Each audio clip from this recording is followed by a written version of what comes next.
Parents, when did you realize your child's school was failing them? I still remember the day my daughter came home from elementary school crying her eyes out. Her little face was completely red and swollen, and it absolutely broke my heart. I asked her what was going on, keeping my voice steady and calm.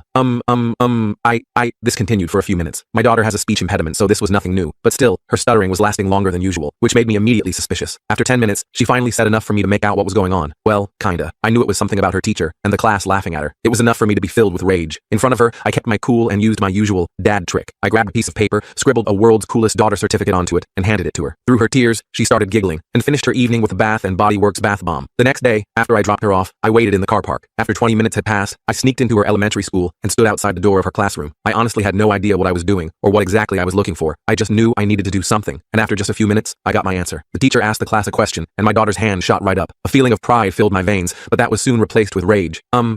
300 and she struggled to get the words out, but it was clear she knew the answer. But instead of encouraging her, the teacher chuckled. Suddenly, the entire room broke into laughter. "Hey Zoe, maybe you should use your words," someone heckled. "She sounds like a broken robot," someone else said tauntingly. It took everything in me not to burst right through the door and start throwing hands, because I knew that would embarrass her. So instead, I continued observing. Tears started streaming down my daughter's face, and the teacher said, "Okay, let's move on," with a massive smirk plastered on his face. That's when my cover was blown, because my daughter ran out to try and make a beeline towards the bathroom, but I stopped her, and she ran into my arms. I held her so tight she could barely breathe, and I immediately felt her little shoulders loosen up. I put her down, and she tightly held my hand as we marched to the principal's office. When we walked in, he looked confused, and I could immediately tell that he wasn't aware of what was going on, so I laid it out for him. "A member of your staff has been encouraging bullying towards my daughter." My tone was cold, straight to the point. I expected to notice some sort of urgency or shock in his face, but instead, he just sighed. "What is it for?" "Her speech impediment," I responded. "Well, she should probably get it fixed then." My hand that wasn't holding my daughter's tightened so hard, my knuckles turned completely white. I was about to say something, but that's when I noticed the school calendar on his desk. There was an event scheduled for Friday that week, the school talent show. That fact was enough for me to walk away from the situation, because I began to hatch a plan. You see, I worked as a general at a military base. None of the parents or teachers knew this, because it usually garners a lot of attention, something I wanted to avoid, but I was about to shove it down their throats. I let my daughter stay home from school until the day came. Fast forward to Friday. My daughter was due to perform a poem, and she was begging me to let her pull out. "No, sweetie pie, you gotta show them who's boss," I'd tell her. I knew she was going to get bullied, laughed at, made fun of, but I wanted that. In fact, the more they teased her, the happier I'd be. So when she had just finished her first sentence, and someone yelled, "Hey, are you loading or something?" I smiled, because that's when 6 military trucks pulled up outside, and soldiers began to fill the auditorium. Everyone sat there frozen, not knowing if this was organized by someone else. As Zoe locked eyes with me, I told her to continue. She kept stuttering, but this time, the room was silent, except for her teacher who couldn't help but burst into laughter. In response, one of my soldiers marched straight towards him and stared him down until he felt too stupid to say anything else. As soon as my daughter finished, they all filed out and left. Everyone's heads turned to look at each other, and the auditorium was flooded with muffled confusion. This was then followed by a slow, controlled round of applause. Some people were even cheering. Meanwhile, the teacher looked like he was about to tear the room apart with anger. This made me even more amused, and a sense of joy filled my stomach. I thought the story had ended, but really, it was just beginning, because it turns out that teacher, Mr. Evans, had an ace up his sleeve, one that threatened to ruin me and my daughter's lives forever. The full story is on my channel and linked below.